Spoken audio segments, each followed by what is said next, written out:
Hi friends, welcome back to my channel. ఈరోజు మనం తోటకూర పప్పు చేసుకుందాం.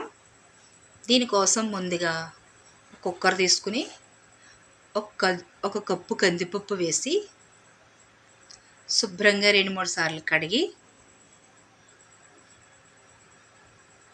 దానిలోకి 2 కట్టల తోటకూర సరిపోతుందండి. తోటకూర ముందుగానే శుభ్రంగా కడిగి అప్పుడు కట్ చేయండి. కట్ చేసి కడగకూడదు. ఏ ఆకుకూరలైనా అంతేనండి, కట్ చేసి కడగొద్దు. ఇప్పుడు దీనిలో 2-3 పచ్చిమిరపకాయలు, ఒక ఉల్లిపాయ సన్నగా ముక్కలు తరిగి వేసుకోండి. ఉప్పు, పసుపు, కారం వేసి ఒక గ్లాసు నీళ్లు పోసి మూత పెట్టి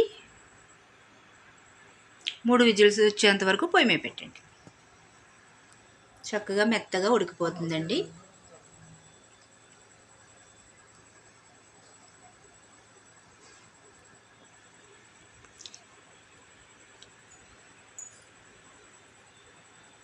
తర్వాత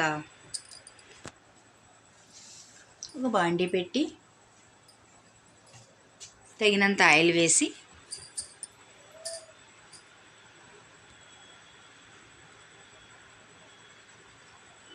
వెల్లుల్లి, ఎండుమిరపకాయలు, కరివేపాకు, ఆవాలు, జీలకర్ర తాలింపు వేసి చక్కగా వేగించాలండి.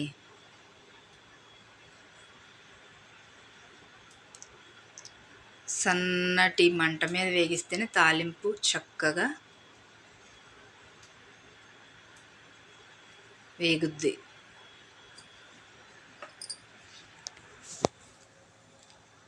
ప్లీజ్ ఫ్రెండ్స్, నా ఛానల్ సపోర్ట్ చేయండి, సబ్స్క్రైబ్ చేసుకోండి.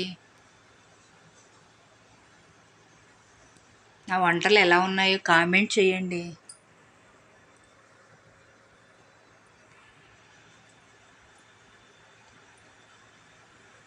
తాలింపులో కొంచెం నెయ్యి వేసుకున్న చాలా బాగుంటుందండి.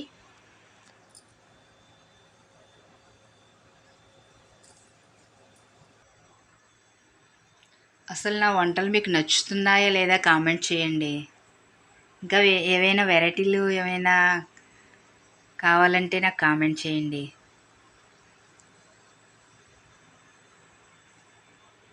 చక్కగా తాలింపు మొత్తం వేగిన తర్వాత మనం ఉడికించుకున్న పప్పు చక్కగా వేసి కొంచెం సేపు ఒక 5 నిమిషాలు ఉంచండి పొయ్యి మీద. వెంటనే దింపేయద్దు, తాలింపు అంతా దానికి పడుతుంది కాబట్టి. ఇప్పుడు పప్పు తోటకూర రెడీ అయిపోయిందండి. చక్కగా వడియాలు వేయించుకుని, పిండి వడియాలు చక్కగా భోంచేయండి. ప్లీజ్ ఫ్రెండ్స్, సపోర్ట్ చేయండి, సబ్స్క్రైబ్ చేసుకోండి, కామెంట్ చేయండి.